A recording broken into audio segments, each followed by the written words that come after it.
할렐루야, 주님을 찬양합니다. 시편에 부흥이 있다 220번째 시간입니다.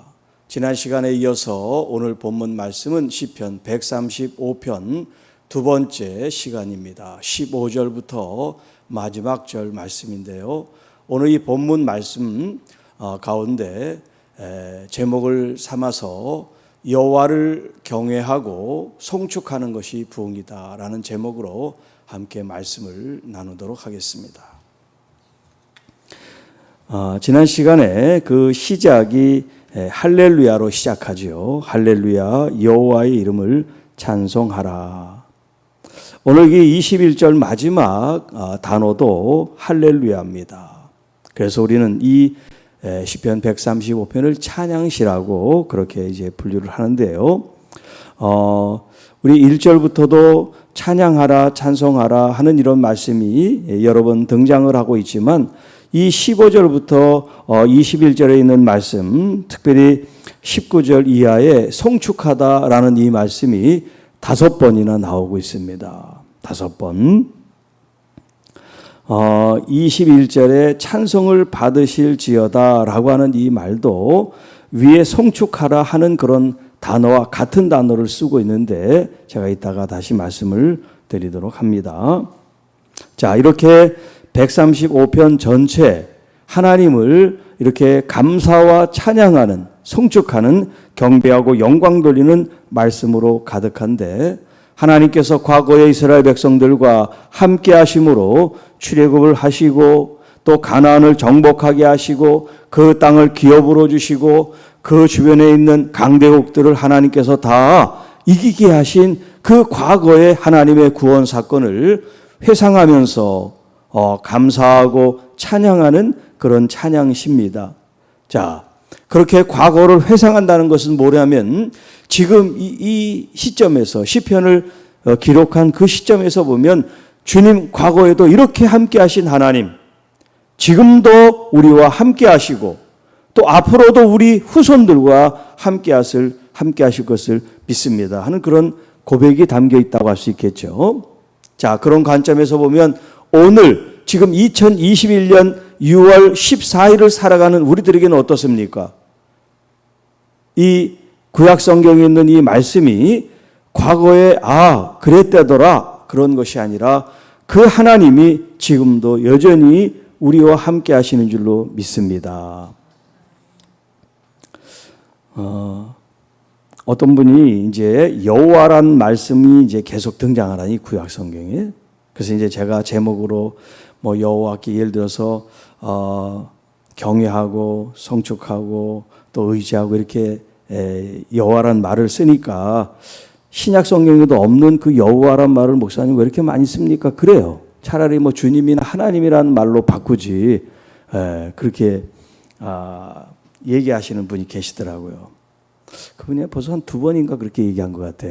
근데 제가 이제 계속 여호와라는 단어를 쓰는 것은 이 신약 성경에 여호와라는 단어가 없으니까 이 여호와를 버려야 되느냐, 쓰지 말아야 되느냐, 그런 건 아니죠. 이 여호와라고 하는 이름이 얼마나 중요한데요.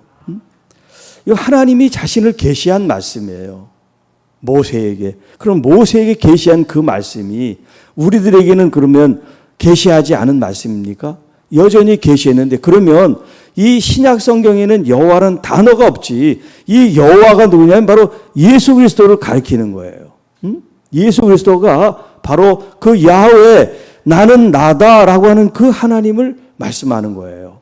제가 이제 그 전에도 그런 신명기를 제가 강의할 때 말씀을 드렸는데 이제 그런 이해가 없으니까 그런 얘기를 한 것 같은데, 자, 이 여호와 하나님이라고 하는 이 단어가 지금 이제 우리 신약 시대는 예수 그리스도라고 하는 것을 여러분이 기억하시면 좋겠어요. 그러니까 이 구약에 있는 이 말씀 여호와 하나님을 경외한다 하는 이 말을 그러면 지금 예수님이니까 예수님을 경외하고 또 송축한다 그렇게 말을 바꿀 수는 없잖아요. 구약 성경에 지금 우리가 말씀을 나누고 있으니까. 다만 여러분들이 여호와란 그런 말씀을 우리가 호칭을 부를 때조차도 그 구약에서 활동하시고 역사하시던 그 하나님이 지금 우리에게는 여전히 하나님의 아들 예수 그리스도로 이제 여러분들이 이해하시면 되지요. 그런 걸 여러분들이 아시면 좋겠습니다. 자, 여기 이제 15절부터 18절까지는 우상 숭배에 대한 말씀을 하고 있어요. 열국의 우상은 음이고 금이다. 자, 열국의 우상이 왜 은과 금일까요? 그들이 정말 하나님처럼 받들고 섬기는 대상이 뭐냐면 바로 이 세상 물질이라는 거예요. 여러분, 왜 사람들이 우상을 만들고 우상을 숭배합니까? 전부 다 복받기를 원하는 거예요. 복받기를 원하는 거예요. 그래서 이제 신앙생활에 가장 우리가 경계해야 되고 조심해야 될 게 뭐냐면 바로 기복주의라는 거예요. 어떤 종교나 종교심을 가지고 있는 사람은 복받기를 원해요. 그게 인간의 인지상정이에요. 모두가 다 복받기를 원해요. 그런데 복받기를 원하는데 이 복이 우리 생애의 가장 큰 목적이냐 아니면 수단이냐, 이걸 우리가 분별해야 되죠. 우리가 아무리 좋아하는 이 물질도 우리 삶의 목적이 아니라 수단인 것을 알아야 이 물질을 다스리고 사용할 수 있지, 이 물질이 우리의 목적이 되면 물질이 우리를 지배하게 된단 말이에요. 그래서 이 물질이라는 것이 이제 맘몬이라 그래요. 헬라어로. 이 맘몬은 돈을 가리키는 게 아니에요. 돈을 지배하는 영을 말하는 겁니다. 그래서 하나님께서 물질과 하나님을 둘 다 섬길 수가 없다. 섬긴다는 것은 신을 섬긴다는 그런 개념이란 말이에요. 우리가 이 물질을 마치 하나님을 섬기듯이 섬기기 때문에 하나님께서 예수님의 그 입술을 통해서 우리에게 경계의 말씀을 주신 거예요. 하나님과 물질을 겸하여 섬길 수가 없다. 여기 지금 이 15절에 있는 말씀이 지금 그 말씀이에요. 모든 백성들, 모든 나라들의 우상, 그들이 섬기는 건 물질, 금과 은이다. 왜냐하면 눈에 보이니까요. 사람의 손으로 만들어진 이 세상 물질이 바로 그들의 신이다. 자, 이런 금이나 은으로 만든 그들의 신상들, 우상들, 이런 것들이 아무리 정교하게 사람 모양으로 만들어도 입이 있어도 말하지 못하고 눈이 있어도 보지 못하고 귀가 있어도 듣지 못하며 그들의 입에는 아무 호흡도 없다. 그러니까 아무리 뛰어나게 잘 만들어도 호흡이 없고 살아있는 생명체가 아니라 하는 거예요. 자, 그것을 만든 사람과 그것을 의지하는 자가 다 그것과 같으리로다. 그것을 만든 사람은 우상을 제조하고 조각하고 만든 장인들이겠죠. 또 그걸 신이라고 받드는 의지하는 이 우상을 숭배하는 이 사람들을 가리켜 이제 말합니다. 만들었든 숭배하든 의지하든 그들이 다 그와 같다라고 하는 것은 그들이 생명이 있어도 생명이 없는 것 같다. 그들이 들어도 듣지 못하고 입이 있어도 말하지 못하는 이 우상과 같은 그런 어리석음을 그들이 그 어리석음 때문에 결국 하나님의 심판을 받게 될 것이다. 이 우상 숭배에 대한 교훈 말씀이 이제 성경에 참 많이 등장을 합니다. 그래서 우리가 너무나 잘 아는 이 십계명 말씀 가운데서도 우리에게 이제 경계 말씀을 주시는데 출애굽기 20장에 이제 우리가 말하는 십계명이라고 말씀이 돼 있죠. 자, 첫 번째로 삼는 그 계명이 너는 나 외에 다른 신을 두지 말아라라고 하는 거예요. 제가 이제 이 십계명에 대해서 과거에 말씀을 드렸는데 기억하시는지 모르겠습니다만 이 유대인들은 십계명이라고 안 그래요. 십계명이라는 말 자체가 없어요. 10가지 말씀 계명 이렇게 돼 있지. 우리는 이걸 계명이라고 그렇게 붙이는데 이스라엘 사람들은 계명이라고 안 그래요. 하나님의 말씀 이렇게 얘기해요. 자, 그러면 계명이란 말이 붙을 때와 그렇지 않을 때가 뭐가 다르냐? 응? 다 같은 하나님 말씀을 가리키는데 아니, 근본적으로 달라요. 왜 다르냐? 우리는 첫 번째 계명을 이제 소위 이제 너는 나 외에 다른 신을 섬기지 마라, 두지 말라, 이게 우리 첫 번째 계명이에요. 그런데 이스라엘 사람들은 첫 번째 말씀이 20장 1절에 나온 말씀이 첫 번째 말씀이에요. 그게 뭐냐면 하나님이 이 모든 말씀으로 말씀하여 이르되 나는 너를 애굽 땅 종되었던 집에서 인도하여 낸 내 하나님 여호와라. 우리는 이거를 서론처럼 취급을 하고 제1계명은 너는 나 외에 다른 신을 섬기지 마라, 두지 마라 이렇게 하고 2, 3, 4 이렇게 됐어요. 왜냐하면 계명이라고 규정을 하니까 이 첫 번째 1절이 계명이 아니잖아요. 하나님 내가 누군다고 계시한 거지. 그러니까 그걸 빼버렸어요. 그걸 계명 취급을 안 했어. 이게 제일 중요한데 그렇게 많은데 이걸 얘기를 하는 사람이 없어. 여러분, 계명이 중요해요? 계명을 말씀하신 분이 중요해요? 그러면 계명을 왜 주신 그 말씀이 1절에 나오는데 이게 서론으로 무시돼 버렸어. 계명이 아니라고 생각하니까 이 말씀은 몰라도 돼. 이게 중요한데. 이게 제일 중요한데. 하나님이 누군지 그분을 내가 알아야지요. 그분과 내가 어떤 관계를 알아야 계명 지키든 뭐를 하든 하지. 이분과의 관계도 없이 계명만 얘기를 하면 이게 율법이고 계명이니까 내 마음에서 우러나와서 지키는 그 마음이 없단 말이에요. 자, 제1절 하나님이 누구신가? 애굽 땅 종되었던 곳에서 내가 너희를 건져내고 인도한 여호와 하나님이야. 그럼 이게 구약 성경에 이스라엘 백성들에게 국한된 건데 그러면 우리들하고 무슨 관계가 있냐? 응? 그건 구약의 얘기고 아까 그렇게 나한테 얘기했던 집사님 얘기로 하면 목사님 열받을 일도 아니지. 옛날 얘기인데 이게 옛날 얘기가 아니라는 거예요. 성경은 과거와 현재와 미래가 통시적으로, 통시라는 것은 같이 동시라는 뜻이에요. 통시적으로 우리가 그 말씀을 받아야 될 생명의 말씀, 살아 역사는 말씀이에요.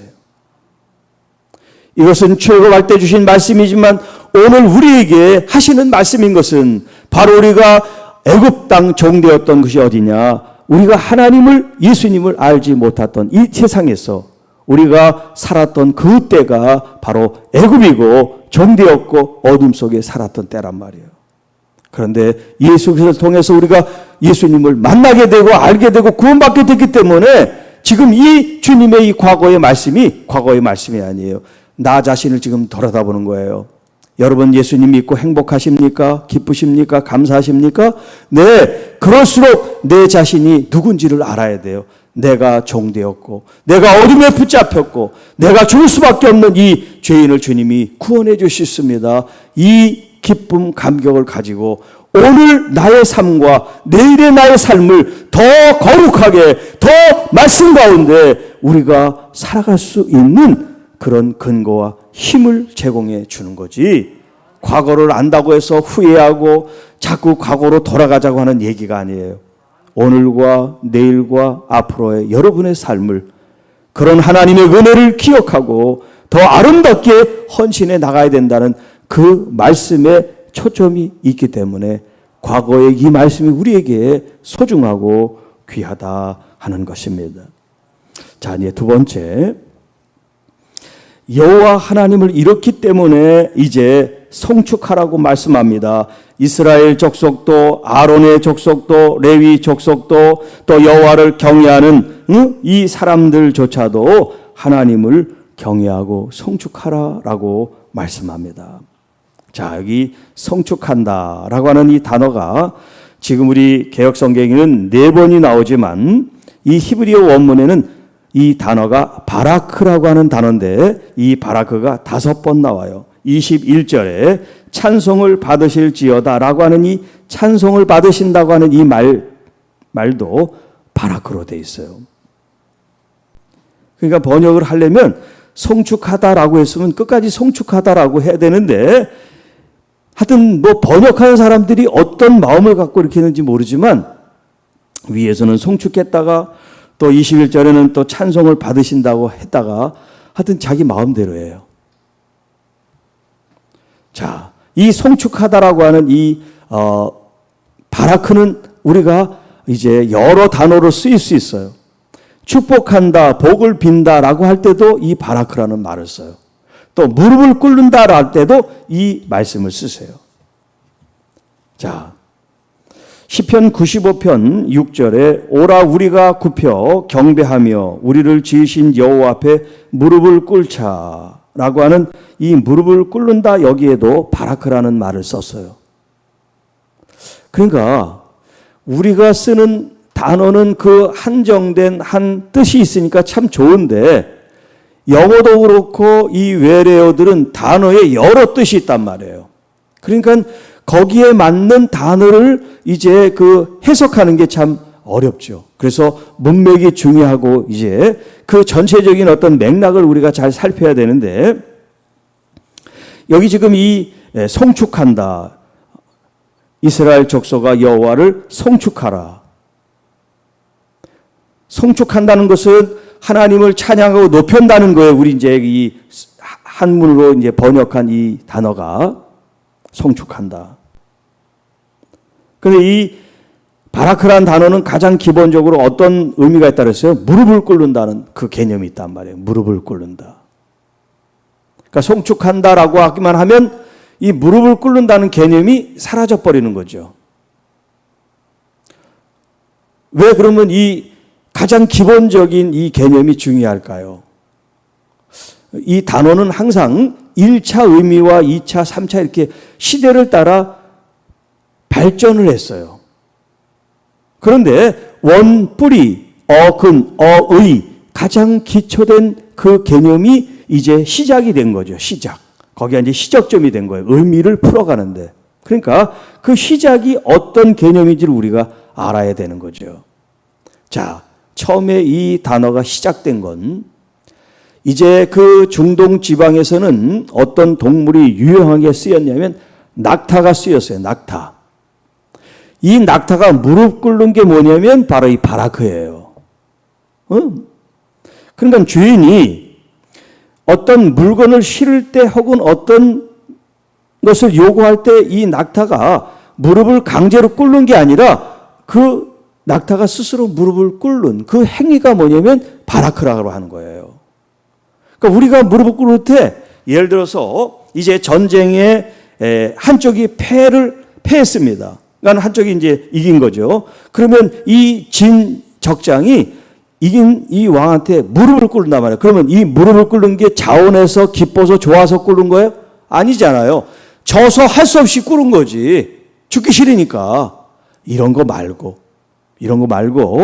낙타가 주인에게 충성하는 마음으로 무릎을 꿇는 거, 그게 바라크라는 거예요. 자, 이 낙타가요 굉장히 지능이 높대요. 그래서 주인이 좀 자기한테 학대를 하고 잘못하잖아요.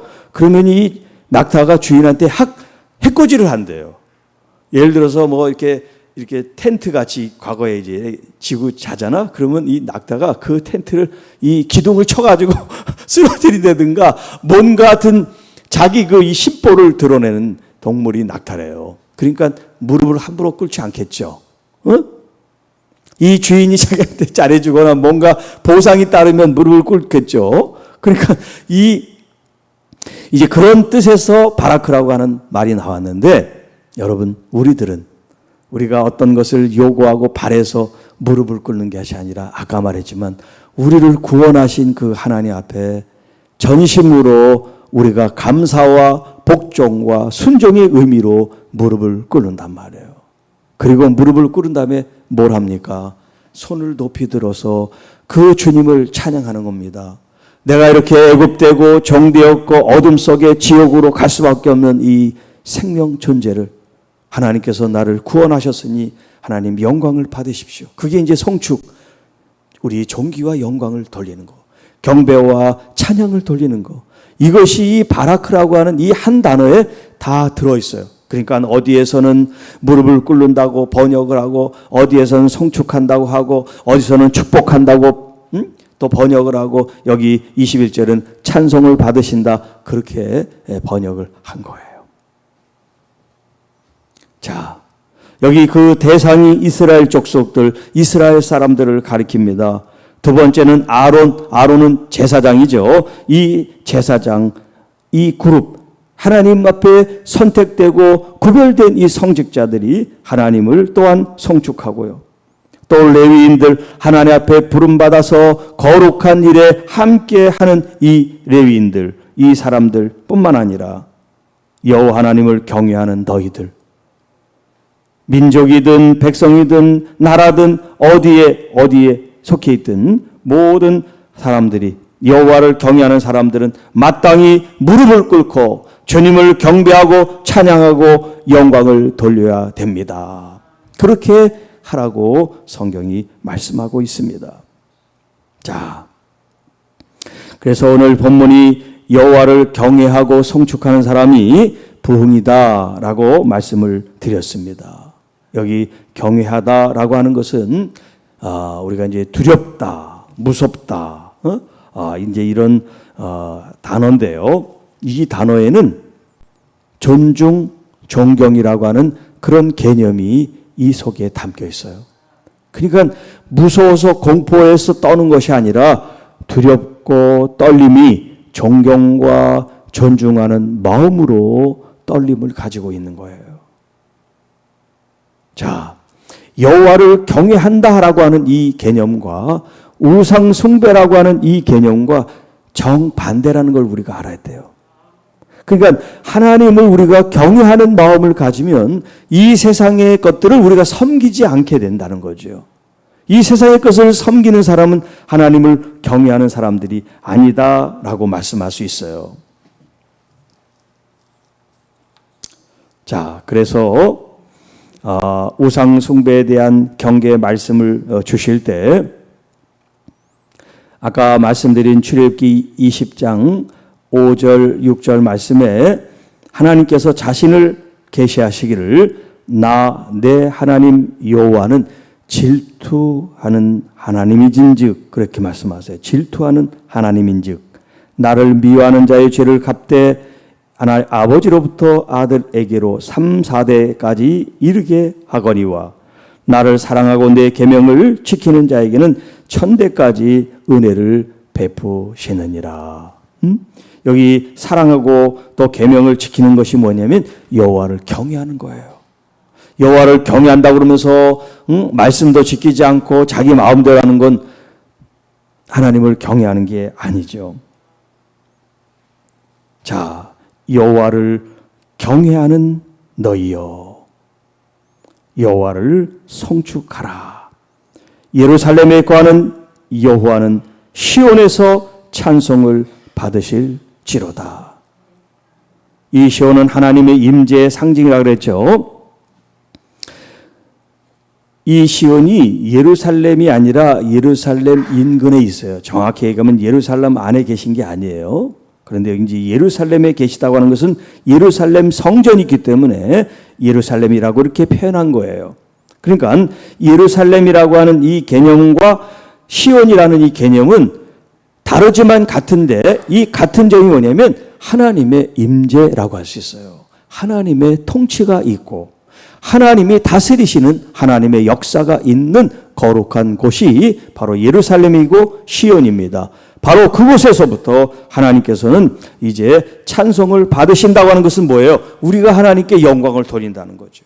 하나님의 성전에 와서 우리가 예배합니다, 찬양합니다, 경배합니다. 하나님께 제사를 드렸던 과거의 그 모습, 그렇게 하나님께 정성으로 드리는 것이 하나님께 영광과 존귀를 돌리는 바라크가 되는 거죠. 내가 마음과 몸으로 무릎을 꿇고 하나님을 찬양하고 경배하는 그 자신이 하나님께 드리는 산 제물로, 우리가 이제 그 서신서에 로마서에 있는 말씀으로 얘기하면 과거 구약 시대는 제물을 죽여서 하나님께 드렸는데 이제 우리는 산 제물이라고 말씀하고 있습니다. 산 제물. 그것은 바로 지금 여러분들이 살아서 호흡하는 이 삶 속에 여러분이 하나님 앞에 예배하고 경배하는 그 자체가 뭐냐면 하나님 앞에 제물로 드린 과거의 제사와 같이 지금 우리는 산 제사로 하나님께 영적 예배를 드리고 있는 것과 같다라고 할 수가 있습니다. 우리가 정해진 이 시간에 예배를 하는 이 모습이며 아니면 여러분들이 사무실이며 혹은 일터며 어디에 계시든 여러분의 삶이 구별되어 하나님께 드려질 때 여러분은 산 제물로 하나님께 드린다고 하는 것을 기억하시기 바랍니다. 오늘도 우리가 거룩함을 선택하고 하나님의 임재가 멀리 있는 것이 아니라 우리들의 심령 가운데 있는 것을 기억하시고 주님을 더욱 경외하고 존중해드리고 사랑하고 또 그 말씀을 우리가 힘써 지킴으로써 주님께 영광과 존귀를 돌리는 구별되고 거룩한 삶으로 나아가시기를 주님의 이름으로 축복합니다. 또 그런 교회와 우리 성도 여러분들을 통해서 하나님의 진짜 허락하신 부흥을 우리가 경험하게 될 줄로 믿습니다.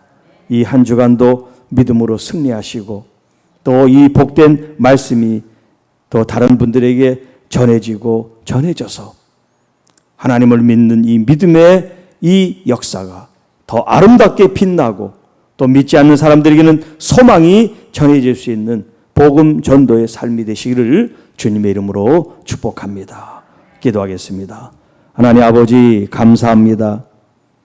오늘 여호와를 경외하고 또 여호와를 송축하는 것이 얼마나 복되고 중요하고 거룩하고 구별된 일인지 우리가 다시 한번 기억하게 하여 주옵시고 이 주님의 말씀을 행하고 그 말씀을 사랑하고 지킴을 통하여 하늘로부터 이 땅에 주님께서 부으시는 부흥이 참된 은혜가 충만하게 역사해 주시고 더욱 말씀으로 겸손히 우리의 삶을 주님과 함께 동행하는 거룩한 삶이 되게 하여 주옵소서. 보혜사 성령님 우리를 도우시고 또 우리를 변호하시고 우리와 함께 하심을 감사합니다. 진리와 계시의 영으로 말씀을 풀어주시고 말씀을 잘 알게 하시고 깨닫게 하시고 그 말씀에 씨를 심음으로 말미암아 30배, 60배, 100배 열매를 거두고 영광 돌리는 우리 교회와 성도 모두가 되게 하여 주옵소서. 우리 주 예수 그리스도의 이름으로 감사하며 축복하며 기도하옵나이다. 아멘.